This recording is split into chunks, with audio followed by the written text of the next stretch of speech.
we're gonna teach you how to last longer with your balls in the air.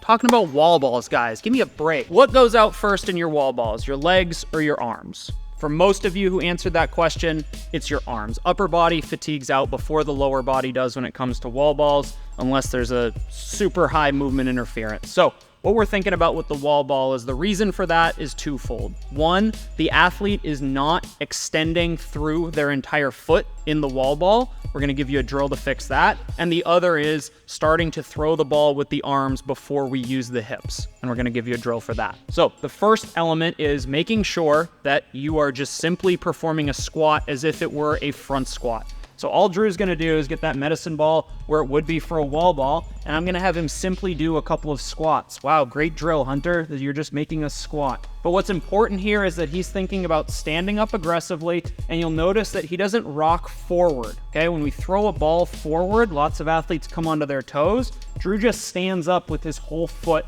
on the ground, okay? Excellent. So we're thinking about just making sure we're standing up out of the bottom of the squat through kind of the middle of our foot.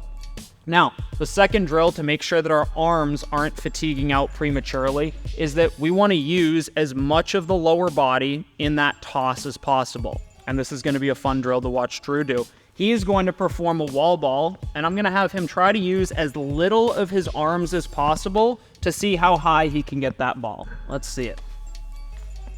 That was pretty good. Let's do one more for the people. Boom. Okay, that is almost to the 10-foot line. If you're looking up, we got 3 lines there. That tall one's the 11-foot line. But what we just saw was that Drew essentially only used his hips and knees to extend, and the ball made it 90% of the way there, which means that all Drew needs to do is emphasize using his hips and knees on that wall ball, only really finishing the rep, kind of guiding the ball to the target with his arms. Feet stay nice and flat. Only using his arms as needed to kind of finish the toss and really guide the ball to the target. You want to last longer with your balls? Do those 2 things.